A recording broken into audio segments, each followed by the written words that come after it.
estado do Paraná, ao vivo do nosso estúdio stand aqui do Show Rural 2018, recebendo o pré-candidato a presidente da República pelo PSC, Jair Bolsonaro, que já chegou no aeroporto, muita gente foi lá recebê-lo, aqui também, muita gente veio para receber o senhor aqui. Como o senhor, a primeira pergunta já lhe faço, como o senhor entende como o senhor recebe essa receptividade das pessoas aqui hoje? Há 3 anos, boa noite, obrigada por estar aqui conosco. Boa noite, muito obrigado. Há 3 anos vem acontecendo pelo Brasil que eu resolvi, ao querer me apresentar como possível pré-candidato, conhecer o Brasil com profundidade.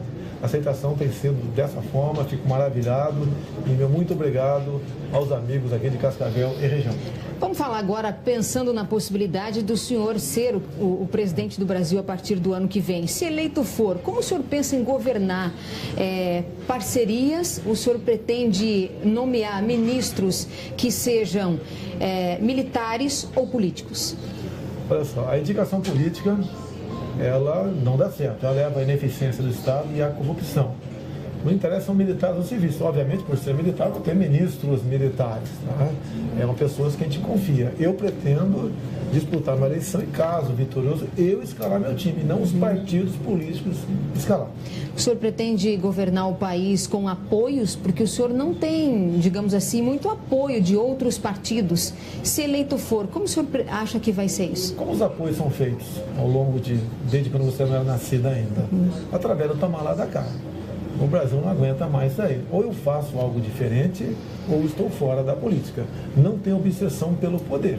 Sou uma pessoa humilde, você não vê nenhuma autoridade comigo, nenhum governador comigo, um partido que inclusive é o PSL, que vou para lá agora no começo de março, praticamente sem fundo partidário e sem tempo de televisão. Então pretendemos montar o nosso time dessa forma, pessoas competentes para ocupar os 15 ou 20 ministérios que deverá ter o meu governo, caso eu chegue lá. Eu lancei nas redes sociais que nós estaríamos aqui hoje, muitas perguntas chegaram. Uma delas é exatamente essa. Para a escolha dos ministérios, o senhor não deve fazer esse tipo de aliança, então? Não é possível fazer isso daí, porque olha só, o que acontece no governo atual? Ele liga para o ministro X e pede algo para ele, né, um presidente, uma providência. E é comum o ministro responder o seguinte: olha, eu sou ministro do tal partido, não de você. Você quer perder o apoio de 30, 40, 50 votos? Então fique na tua. Isso realmente, na prática, com outras palavras, o que acontece? Nós temos que ter uma hierarquia no governo semelhante, parecido ao que tem no quartel, onde o coronel dá uma ordem, o capitão, o sargento, o cabo, os soldados cumprem. Tem que ser dessa forma. E não o presidente ou não dá ordem, ou dá ordem e ela não é cumprida porque não é presidente dele. Quem botou aquele ministro lá foi um partido político. Sobre as estatais, o que o senhor pensa? Deve privatizar ou algumas delas? O senhor já pensou sobre isso? Muitas delas. No próprio governo do PT, em torno de 50 estatais foram criadas. São estatais para acomodar os seus apadrinhados políticos. Nós temos que acabar com essa fábrica de militantes no Brasil. Tem que ser desalojados. Num rápido estudo, acho que você pode diminuir em 1/3 as estatais. As demais, você as hierarquiza e vê um modelo adequado para o bem do Brasil. Como, por exemplo, a Embraer. Acho que todo mundo se orgulha da Embraer, a forma como ela foi privatizada. O senhor acredita que é possível enxugar a máquina pública? Você tem que enxugar. Caso contrário, nós não sobreviveremos. O Brasil continuará politicamente da mesma forma que está no momento. Como fazer isso? É enxugando a máquina pública. É você mostrando para o político, né, que não é que você está dando as costas para ele. É falar o seguinte: nós somos empregados do povo e não empregados de vocês. No Brasil parece que o político estando bem, o Brasil está bem, e não o contrário. Eu acho que essa filosofia nós estamos conseguindo levá-la à frente nessas andanças pelo Brasil. Amanhã, por volta de 14h30, se Deus quiser, estarei pousando no aeroporto de Dourados, Mato Grosso do Sul. A recepção vai ser semelhante ou até maior, porque lá nós estamos nos programando há 2 semanas. Aqui foi em poucas horas que programamos essa vinda aqui. Direitos humanos, o que o senhor pensa sobre isso? Olha, aqueles que defendem o lado ruim da sociedade, a bandidagem, não tem recurso para eles. A gente vai matá-los na base da inanição. A política humana tem que ser para humanos direitos. Você não vê a polícia humanos agindo em prol da família daquela pessoa que foi vitimizada, né, foi vitimada pelo bandido. E essa polícia tem atrapalhado muito a gente. Eles trabalham de forma ativa contra o policial civil e militar. eles influenciam dentro do parlamento a confecção de leis que prejudicam o trabalho desses homens e mulheres da segurança pública. Então, direitos humanos, dependendo de mim, já sabem que vão ter que procurar emprego. Não vão ganhar mais dinheiro de ONG do governo federal. O senhor é a favor da liberação de armas para a população? Hoje em dia, a bandidagem toda está armada. Eu quero equiparar esse jogo. No período militar, você não, mas teu pai comprava uma arma na mesbla. E às vezes comprava, dava de presente para alguém apenas com a sua carteira de identidade. Nós devemos, no meu entender, liberar a posse de arma de fogo para todo e qualquer cidadão de bem, em cima de poucos critérios, e flexibilizar a questão do porte de arma de fogo. Te pergunto, se alguém invadir tua casa, se você tivesse uma arma, o que tu faria? Né? Você reagiria, né? E tem que agir dessa maneira. Se não tendo uma arma, você vai se sujeitar ao que a pessoa queira fazer contigo com a tua família. E a arma de fogo, então, tem que ser usada para repelir uma invasão de casa ou invasão de propriedade rural. O senhor, então, é favorável que o produtor rural também esteja armado? Sim, preferência fuzil, até porque dentro da propriedade dele, aquela propriedade é sagrada, é dele, ele paga impostos para aquilo e só entra lá quem ele quiser, assim como dentro da minha casa só entra quem eu quiser. Já que nós estamos falando em relação à área rural, qual o posicionamento do senhor em relação ao movimento sem terra? Não são movimentos, são bandidos. Essas ações do MST têm que ser tipificadas como terrorismo. Esses elementos que invadem propriedades, que matam animais, depredam patrimônio e levam terror ao campo, né? Ele tem que ser tratado como bandidos. São bandidos. Comigo não serão recebidos. E dependo do parlamento para aprovar, para tipificar como terrorismo isso aí. Há pouco tempo aprovamos uma lei antiterrorismo. Então, se nós dois formos no aeroporto tocar fogo no avião, isso é terrorismo. Mas se nós dois integrarmos ao MST e formos no aeroporto e fazer a mesma coisa, isso é ação social. Como o senhor pretende fazer, então, esse combate? Você precisa do parlamento para mudar a legislação. A mesma coisa no tocante a invasões, na reação. Você, no meu entender, tem que botar na lei que há uma injusta agressão, uma invasão ou uma tentativa de alguém de tirar a tua vida, você pode reagir, se aquela pessoa morrer é problema dela, e você responde, mas não tem punição. Isso acontece em alguns países, como por exemplo os Estados Unidos. Para isso o senhor vai precisar do parlamento, dos deputados, dos senadores, para esse apoio. Mas se eu precisar, tiver que comprar, aí não dá certo. Tá? Hoje o que está acontecendo comigo, parlamentares entendem, até alguns não entendem, né? Eu mal ou bem estou sendo um fenômeno do Brasil, não sei o que vai acontecer lá na frente. E por quê? Porque estamos ao lado da verdade. Eu costumo dizer, temos que eleger esse ano um homem ou uma mulher que seja honesto, na política é coisa difícil, que tenha Deus no coração e que seja patriota. Acho que temos que sonhar e lutar para que esse objetivo venha a ser alcançado. Redução da maioridade penal. Se o senhor for eleito presidente do Brasil, o senhor deve colocar isso em prática? O que o senhor pensa? Olha, pretendo, o chefe do Executivo pode apresentar emenda à Constituição, como apresentei como parlamentar. No que depender de mim, eu botaria 14 anos, mas 14 não passa, não vai entender. Se a gente conseguir botar para 16 anos, eu acho que é um grande passo no tocante à diminuição da violência do Brasil. Porque esses marginais, com essa idade, ao saberem da impunidade, cada vez cometem seus crimes com mais crueldade. Já que estamos falando em violência, em redução de maioridade penal, a gente vê aí o estado do Rio de Janeiro, que aliás é o estado ao qual o senhor representa na Câmara Federal, que vive uma situação delicadíssima. O senhor acredita que isso pode influenciar ou refletir na sua campanha eleitoral? Isso está refletindo. A preocupação número 1, não é só no Rio, no Brasil todo, é a questão da insegurança. Hoje um pai está preocupado, o filho, se vai voltar vivo para casa ou não. Agora, onde chegou essa lei? As políticas frouxas, né? Direitos humanos. O cara cometeu um crime, não interessa a sua potencialidade, ele é criminoso. Não tem essa história de ficar criando pena alternativa. O elemento vai preso, ele tem que cumprir aquela pena, como existe nos Estados Unidos. Inventaram também a política do desencarceramento. O presídio está muito cheio. Eu não quero um cemitério cheio de inocentes. A cadeia que amontoe e fique um para cima do outro. Não quero que eles sofram. Mas, se não tiver uma outra maneira, que vá para a cadeia, as consequências cabem a você. A audiência de custódia, inventaram a audiência de custódia. Em torno de 60% dos criminosos, uma vez detidos, no dia seguinte, 24 horas depois, o juiz coloca em liberdade. E não raras vezes, processa o agente que o prendeu, porque vale perante alguns juízes muito mais a palavra do bandido do que a palavra do policial que o prendeu.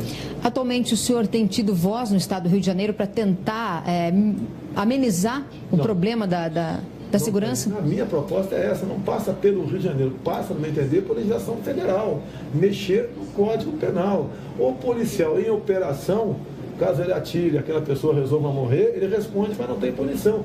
O policial hoje em dia tem muito mais medo com quem vai julgá-lo do que com quem ele está enfrentando no dia a dia, trocando tiro.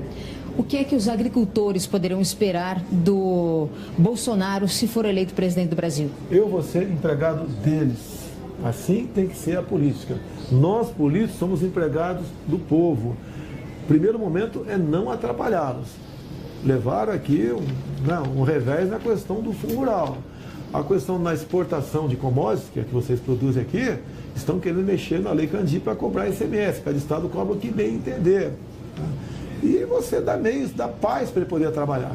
Não atrapalhar e dá paz. Como, por exemplo, combater o MST na forma da lei, buscar parcerias público-privada ou da iniciativa privada apenas, já que o governo não tem recursos para que os nossos meios de escoar produção seja adequado, retirar a participação política das administrações de portos no Brasil. É um escândalo que acontece em alguns portos do Brasil, onde grupos políticos simplesmente ficam criando dificuldades para conseguir facilidades. A China é um dos principais compradores dos produtos, principalmente do estado do Paraná, oeste, que é o celeiro, para o mundo. Como que o senhor pretende trabalhar com essa relação? Ou o senhor acredita que esse é o caminho que nós devemos continuar para o agronegócio? Olha, a China tem 1 bilhão e 400 milhões de habitantes, tem 7 vezes mais habitantes do que nós. Há o interesse da China em comprar de nós, né? E nós de vender. A minha preocupação com a China no momento é que alguns setores estratégicos do Brasil ela está comprando. Isso não é privatizar. Até porque não tem empresas privadas na China, está sendo estatizado. Temos que tomar cuidado com isso. Quando fala com outra área, né? Não a de vocês, a superfície, o subsolo, as nossas riquezas minerais, nós temos que agregar valor a elas. Não podemos fazer agora, por concessão, entregar reserva de nióbio, de catalão, no caso, para a China. Você podia entregar, no meu entender, para país do mundo. Nenhum do mundo. A China continuar sendo nosso parceiro no que depender de mim. Falando da região de fronteira, nós aqui, Cascavel, região oeste do estado do Paraná, vive uma situação bastante delicada também e a gente, às vezes, depende do governo federal para bloquear o contrabando e o descaminho, as coisas ilícitas que vêm de países aqui, como o Paraguai, por exemplo. Como que o senhor entende, o que pode ser feito, se for eleito, para melhorar essa situação da fronteira? O Trump, em um ano, foi vitorioso junto à sua polícia de fronteira, tendo visto os ilícitos entrando do México para o seu país. Como isso aí? Ele fazendo a sua polícia mais forte do que o bandido. O que é uma polícia mais forte, umas forças armadas mais fortes? Além de material, equipamento, armamento, munição, é o que eu chamo de retaguarda jurídica. Hoje, por exemplo, se você não pode, pela portaria, dar um tiro em cima de uma viatura que furou a barreira. Hoje você não pode, você, caso fosse o agente de segurança, né, dar tiro de advertência. E o policial, quando atinge um marginal que tem uma vasta ficha criminal com mais de 2 tiros, ele é enquadrado no Código Penal por excesso. Então você tem que mudar isso, tirar do Código Penal para dar liberdade para o policial, o integrante das Forças Armadas, agirem no combate a esse ilícito. Com a lei que está aí, o policial muitas vezes se esconde, por quê? Se ele tomar uma providência, dificilmente ele foge de uma prisão. Petrobras, política de preço, regulação de preço. A gente tem visto de 6, 7 meses para cá, uma situação bastante delicada. Eu falo como consumidor, né? Nós, consumidores, temos visto algo assim, nunca visto no Brasil anteriormente. Como o senhor pretende trabalhar com isso em relação à Petrobras e política de preço dos combustíveis? Olha só, eu já escolhi o meu possível ministro da Fazenda, né? O professor Paulo Guedes. Fiz essa pergunta para ele. Lógico, ele falou, não aceitamos subsídio. Eu também concordo, não tem que subsidiar nada. Agora tem que diminuir a nossa carga tributária. Não procede, não é justo, você vai no Paraguai, num posto BR, paga R$ 2,50 no litro de gasolina. Aqui está próximo a R$ 5,00. Como buscar solucionar para isso? Eu não quero ser leviano aqui e dizer qual é a solução de imediato. Isso eu já joguei na mesa dele. E não tocante apenas ao combustível, ao gás de cozinha. Onde se não dá para diminuir agora com a produção que nós temos, como buscar produzir mais ou importar e da onde. Nós temos que buscar a solução para isso. E temos que nos antecipar a problemas, não esperar acontecer para depois buscar uma solução. Já que o senhor falou em impostos, eu peço para o senhor explanar um pouco em relação aos empresários, que no Brasil hoje estão bastante achatados pelos impostos e pelos encargos. Uma parte considerável de empresários do Brasil estão indo para o Paraguai, que está crescendo em média 7% ao ano. No Paraguai, a legislação trabalhista quase não existe. A questão de barreiras também alfandegárias também, a mesma coisa. E a mão de obra, então, passa a ser muito mais barato lá. Então, eles estão indo para lá para fugir do custo do Brasil. O Trump, quando passou de 35% para 21%, o imposto de renda em cima do lucro, ele transformou as suas empresas competitivas no mundo todo, coisa que não era. Temos que buscar uma solução para isso, não é fácil. Quando você fala de reforma tributária, todo mundo é favorável, mas quando o Estado vai perder, o pessoal que defende o Estado fica contra. A mesma coisa município e União Federal. Então, e outra coisa, nós temos uma dívida interna, está na casa de 3,5 trilhões de reais, que vai bater 4 o ano que vem, que nos consome hoje em dia praticamente metade do que se arrecada de imposto. Estamos numa situação bastante calamitosa. Não é fácil solução para tudo isso. Agora, o primeiro passo de ajudar o empresário é você revogar muitas regulamentações. Trump fez isso, além de acabar com muitas, daqui para frente, cada nova regulamentação, 2 outras têm que ser revogadas. Temos que desburocratizar o nosso país. Você, para abrir uma empresa, leva 90 dias, isso é o fim da picada. ONGs e Lei Rouanet, o senhor é favorável? Lei Rouanet. Eu quero a Lei Rouanet para pesquisa, onde vamos estimular a garotada aqui a, desculpem, inventar, criar coisa, né? Essa classe artística, ela foi, grande parte dela foi comprada pela Lei Rouanet. A Lei Rouanet, em grande parte, atende aí os figurões. Você pode mantê-la para aquele artista começando a sua carreira. E não dá para esses conhecidos 15, 10, 20 milhões de reais para fazer não turnê, passeios pelo Brasil. Nós temos um cenário político ainda bastante aberto no Brasil para a próxima eleição presidencial, já vista a questão que tem ocorrido com o ex-presidente Luiz Inácio Lula da Silva, que abertamente se diz pré-candidato, mas tem as questões ainda jurídicas que poderão mudar isso. Trabalhando com os cenários, Jair Bolsonaro, juntamente na urna, no voto, podendo o eleitor escolher o ex-presidente Luiz Inácio Lula da Silva, como o senhor acredita que será a campanha? Olha, eu tenho certeza que o voto impresso, que é uma lei de minha autoria, caso seja realmente feito no corrente ano, a gente ganha essas eleições. Você vê, ninguém acredita em institutos de pesquisa. Afinal de contas, você desconfia de tudo no Brasil. Por que você não vai desconfiar do TSE? Não estou preocupado com esses adversários ou com esses oponentes, né, que estão aí, outros pré-candidatos. A minha preocupação é com o Brasil. Se aparecer alguém melhor do que eu, não tem problema, não. Eu ficaria feliz da mesma forma, né, caso fosse eleito. O senhor acredita que uma eleição com Lula ou sem Lula, como seria para o senhor? Eu sou contra o PT desde o tempo que o PT não era PT. O PT nasceu em 80. Em 70, eu já estava nas matas do Rio Ribeira de Guape, combatendo aqui o grupo terrorista chamado VPR, integrado por Lamarca e Dilma Rousseff. Ou seja, eu conheço muito bem a filosofia dessas pessoas que eles querem. Eles querem o poder absoluto. E para atingir o poder absoluto, uma das medidas que eles tomam é desarmar a população brasileira. Como desarmaram em 2012 a Venezuela. O povo fica completamente sem reação. Esses caras querem o poder, pelo poder a qualquer preço. No passado, via luta armada. Atualmente, pelo grancismo, né? Pela mentira e pelo populismo. Então, grande parte da população, em especial a juventude, na qual eu tenho 40% de apoio entre eles, acredito que nós temos como evitar a eleição de mais alguém de esquerda no Brasil no corrente ano. Senador Álvaro Dias também se diz pré-candidato a presidente do Brasil, inclusive vem ao Show Rural na próxima sexta-feira. E também nós temos o espaço reservado para ele, já confirmou presença em entrevista aqui no nosso estúdio também. Como que o senhor acredita que será uma campanha com ele, inclusive que é do estado do Paraná? O Álvaro Dias é uma pessoa, pelo que eu sei, sensata, uma pessoa honesta, tem suas propostas, que, no meu entender, deixa de ser um bom nome, um dos raros bons nomes que estão aí no balcão político nosso, uma rara exceção. Boa sorte a ele. Jair Bolsonaro, agradeço a sua visita no estúdio stand da TV Tarobá aqui no Show Rural. Muito obrigado pela oportunidade, estou emocionado. Ok, muito obrigada, pessoal. Nós conversamos hoje aqui ao vivo com Jair Bolsonaro. Ele é pré-candidato a presidente da República pelo partido PSC, aqui no nosso estúdio stand no Show Rural. Lembrando que na sexta-feira também está confirmada a presença do também pré-candidato à presidência da República, Álvaro Dias. Então, sexta-feira confirmada, a gente também vai fazer um bate-papo com o senador atual e pré-candidato à presidência da República, Álvaro Dias. Você segue agora na programação da TV Tarobá com o Jornal Tarobá, segunda edição.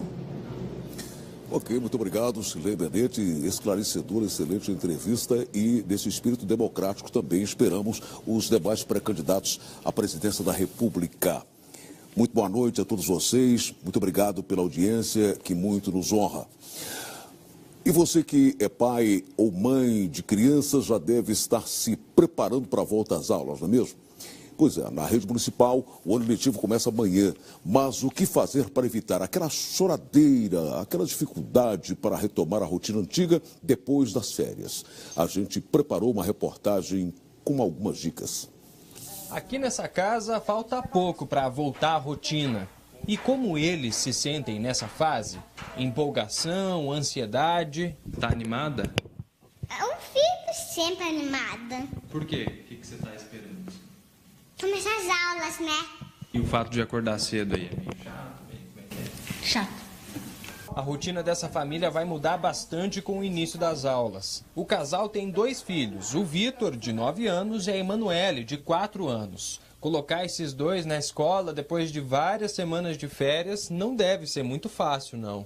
Pela parte dela, tá muito animada, né? Ela tá muito ansiosa todos os dias ali. É hoje, minha mochila tá pronta. Ele já tá um pouquinho mais frustrado porque acompanhou uma professora há 3 anos. Então a gente está conversando um pouquinho mais com ele todos os dias, né? E principalmente de horário, né? Que ele vai estar mudando, né?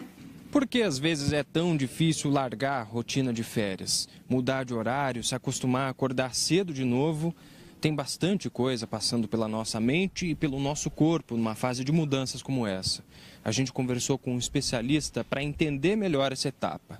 O Rafael é coach e dá treinamento para pessoas em busca de auxílio comportamental. Ele diz que essa dificuldade está nos nossos antepassados. O nosso corpo e a nossa mente, se a gente for vendo uma questão de evolução antropológica, desde que o ser humano é ser humano, nós não fomos feitos para lidar com mudanças repentinas. O ideal é que a gente trabalhe, busque amenizar essas mudanças. Para diminuir esse impacto, o certo, segundo ele, era ter estabelecido algumas regras para a criançada ainda durante as férias, para que as mudanças de horário não fossem tão bruscas agora. As férias estão acabando, mas tem como ainda tornar o processo menos traumático.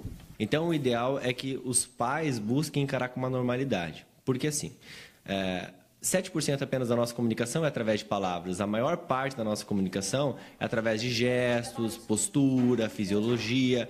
Então, a gente passa uma comunicação daquilo que a gente está sentindo no nosso íntimo. Então, se o pai fica ansioso, a mãe fica ansiosa, preocupado, a criança vai sentir isso também. A Kelly e o marido seguiram esse exemplo e ao longo das férias já determinaram algumas regras. Nessa volta às aulas, o casal espera que a adaptação dos filhos seja mais suave. Se não houver essa preparação, chega uma frustração no começo do ano, né? Todos os dias sem fazer nada, sem uma rotina, sem uma atividade para fazer, agora retorna. Então, gera uma sobrecarga, né? Então, eu acho que é bastante importante esse planejamento, essa adequação.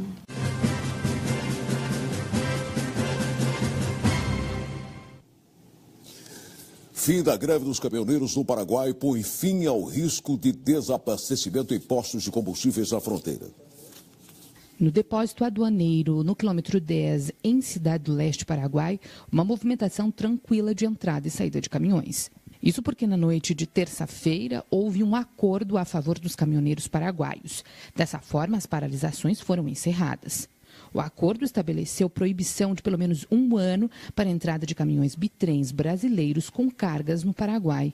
E aumentou o frete de 260 mil guaranis por tonelada / quilômetro para 350 mil guaranis. Eu vejo bem para os paraguaios que estão trabalhando agora. Se quedou melhor? Sim, quedó mejor ahora. Até antes do acordo firmado, 70% dos postos de combustíveis de Cidade do Leste foram prejudicados com a falta de gasolina. Mas na manhã de quarta-feira, tudo voltou ao normal. Para os motoristas paraguaios, um ano de suspensão ainda é pouco. O pedido será para um prazo definitivo da proibição. Eles acreditam que a entrada dos brasileiros com os caminhões bitrem não trazem lucros com esse tipo de competitividade. E na Assembleia Legislativa do Paraná, o principal assunto, eleições de outubro. Dos 54 deputados, apenas 29 compareceram à sessão desta quarta-feira, a última antes do Carnaval. Na pauta, nenhum projeto de destaque, mas nos bastidores não se fala em outra coisa. De fato, os deputados voltaram aos trabalhos com a cabeça na eleição. 2018 deverá ser um ano em que as discussões em plenário serão menos acaloradas e as conversas ao pé do ouvido mais frequentes. Eu vejo que a casa fica muito acesa às questões de bastidores políticos. Eu acho que essa agenda acaba comprometendo grande parte dos parlamentares, né? Nós temos aí duas decisões importantes, agora em início de abril, se o governador permanece ou sai, e depois as composições partidárias. Então, eu acho que essa questão das amarras políticas é um assunto que fica muito latente na casa.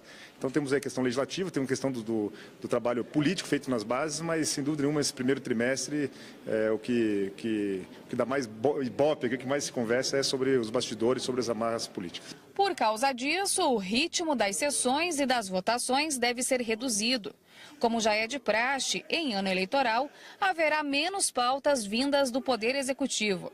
E quase todo o foco na Assembleia Legislativa será a reeleição dos próprios deputados. É claro que o andamento da casa tem uma tramitação diferente, né? É um ano atípico. Sempre foi assim, historicamente, naturalmente já se espera que seja, mais uma vez, diferente, né? Porque alguns deputados não vêm, outros, o próprio processo eleitoral atrapalha o andamento dos trabalhos na casa. Você só sai quando não tem pauta aqui, mas se tiver pauta, por exemplo, o pessoal, muitos parlamentares se ausentaram para outros compromissos. Quem tem a responsabilidade de ficar em plenário, essa é a missão do parlamentar. Agora, respeito todos aqueles que também fazem o seu trabalho fora daqui da casa. Além das eleições em outubro, 2018 também é ano de Copa do Mundo entre junho e julho, o que pode diminuir o ritmo de trabalho dos deputados em plenário. É uma situação que sempre me incomodou muito. Nós temos os anos eleitorais, seja para a eleição de deputados ou mesmo para a eleição de prefeitos, que com a desculpa de termos eleições se busca justificar as faltas, as ausências. Acho que nós, enquanto estivermos no mandato, nós temos a obrigação de estar aqui todos os dias, principalmente nos dias que há sessões legislativas.